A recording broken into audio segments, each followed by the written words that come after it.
Regardless of what you think about AI, it has led to a lot of new investments, mostly huge new data centers, and that causes a sizable drain on resources.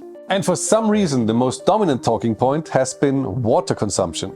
So, what's the deal with AI and water? You need a lot of data centers for AI. For training the models, for storing all the results, and then for working through all the user requests. As you might know from your own computer, this generates quite a bit of heat. And for huge data centers, cooling can require a lot of water. This water is actually evaporated to a large degree, so 70 to 80%, in most current cooling systems. And that's why it makes sense to even talk about water consumption. So, is water consumption for data centers extraordinarily high? Well, compared to what? A normal household? Yes.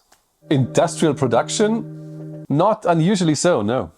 But certain projects are built in regions where the water supply is already constrained. For example, Microsoft's building in Arizona, AWS in Zaragoza in Spain, and Google in Cerrillos in Chile. And in such cases, yes, it is an additional drain, maybe even a critical one.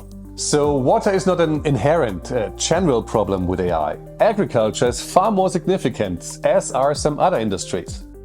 But in specific cases, locally, yes, it can be an issue.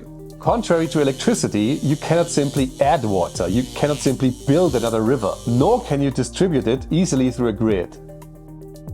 Subscribe for more awesome physics.